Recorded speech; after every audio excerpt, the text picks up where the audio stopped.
Kung bago ka lang sa channel na to at isa kang true-blooded Aldab Nation na nagmamahal po kila Maine Mendoza at Alden Richards, tama po ang channel na pinuntahan mo, kaya consider na kitang bagong subscriber.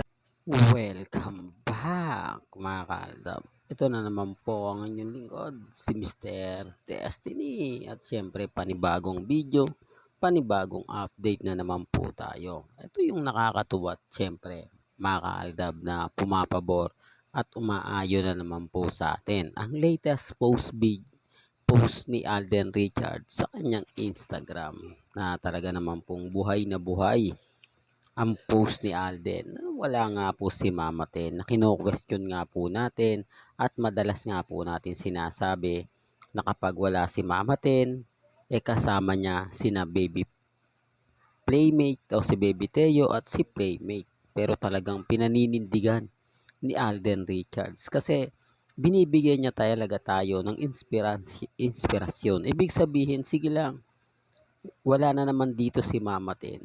Patunay lang po yan ang pagbibigay update ni Alden Richards sa mga kaganapan po ni Mama Ten. Sa mga taong gigil na gigil, inis na inis, okay lang naman po yan. Di ko naman po kayo masisisi kung yun po yung pananaw at paniniwala po ninyo. Sabi ko nga, may kanya-kanya tayong opinion eh. Di po ba? May kanya-kanya tayong pananaw. Sinasabi nilang hindi, si Mama Ten lang ganito, okay lang naman po. Kasi hindi naman pwedeng mag-isa lang sasakay si Mama Ten sa eroplano papuntang Japan. Di po ba? Kung hindi siya kasama talaga sa mga travel ni Alden Richards. Ang ibig kong sabihin, hindi naman siya kasama dyan kaya hindi siya pwedeng sumakay.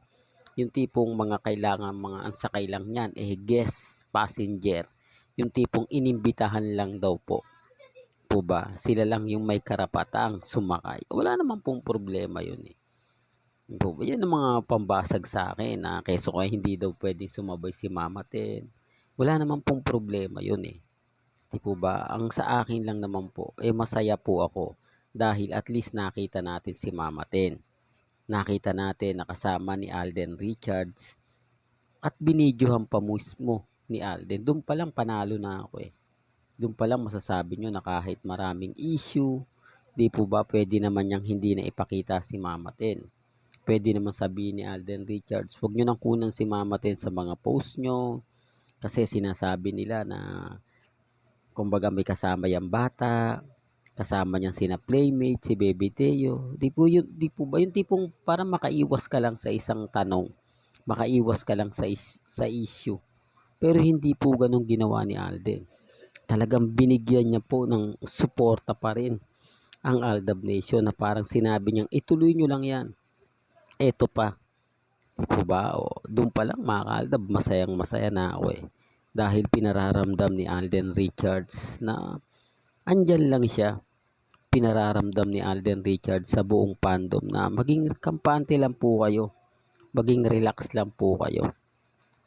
Hindi po katulad ng iba dyan na sinasabi nga po ng mga army na sila po daw yung updated, ni hindi ko nga po nakikita na nagpo-post po, pabor po sa kanila. Doon pa lang may mali na eh. Doon pa lang masasabi nyo, updated ba sila? Ba't wala silang ganap ni Mengay? Bakit hindi nila alam na namalengke to sa Walter Mart?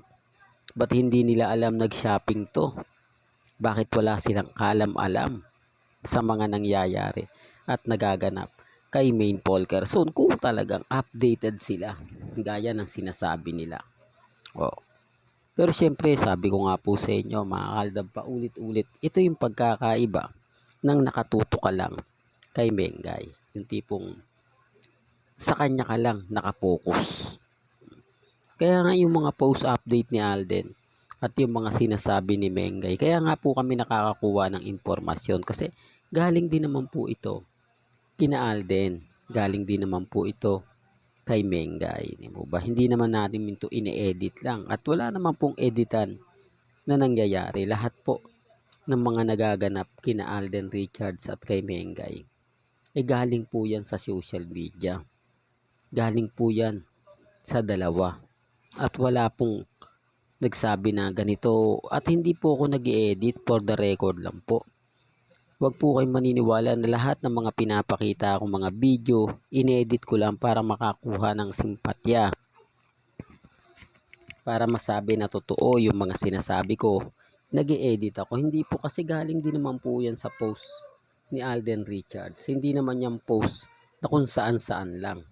Hindi naman yung post na ganito, ganyan. Di po, kasi post din po talaga ng dalawa yan. Kaya nga po ako nag-aabang na lang sa mga update ni Alden Richards, sa mga update ni Mengay, at sa mga mamis na nakakakuha ng impormasyon kay Mrs. Polkerson.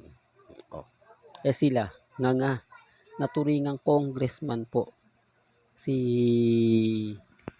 Arjo Atayde, nagmistulang First Lady si Mengay, pero hindi po ito nakikitaan na nagbibigay ng ayuda.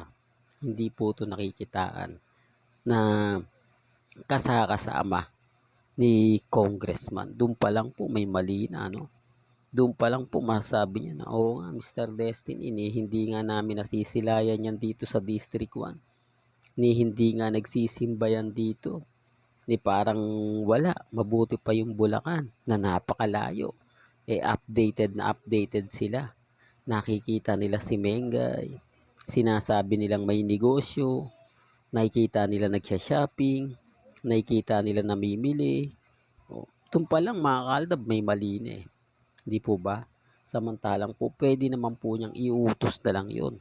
Pero si Mengay po mismo ang gumagawa nun. Ibig sabihin mga kaaldab, open siya. Ang punto ko, open siya, pero hindi siya nakakasama kina Congressman at Ibyang. Bakit? Ba't hindi siya sinasama? Takot ba sila na baka masapawan at si Mengay ang tumakbo sa District 1? Well, ano na lang yan mga kaaldab, pa-comedy na lang. Po ba? Sa akin, masaya po ako sa mga nababasa natin, masaya po ako sa mga nagiging komento, na kahit alam natin na marami bumabati ko sa akin, na andyan pa rin po ang mga mamis, mga titas, mga senyor na talagang walang sawang sumusuporta. Walang sawang nagmamahal po.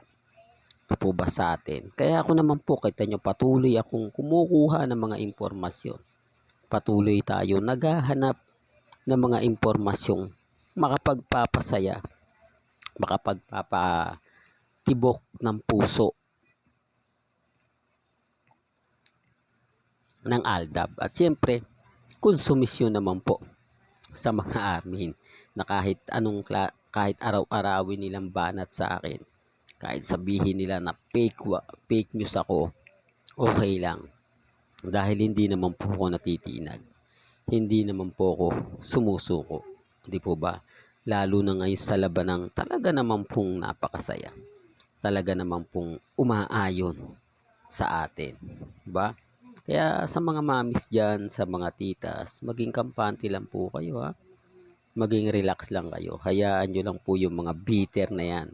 Hayaan nyo lang po yung mga armin, po ba? Mga main fanatics na mag-react sila. Wala naman po sila magagawa kundi tanggapin ang katotohanan.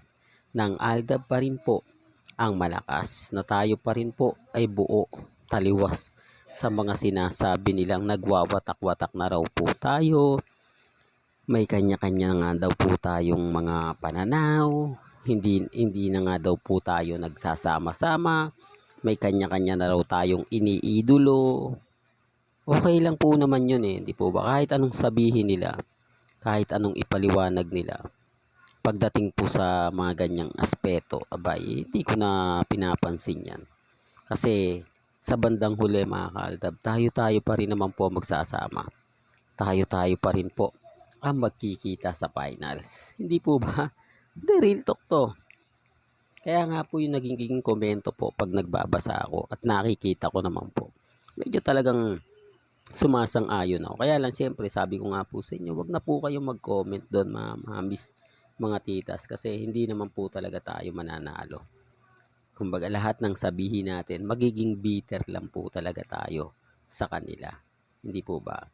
Well, hanggang dito na lang po ang ating latest updates. Kaya kung gusto nyo pa po ng pinaka-latest at mga sariwang update. Abay tumutok lang po kayo dito po sa channel ni Mr. Destiny para updated kayo sa mga bago at sa mga latest na i-upload po natin maya-maya lang.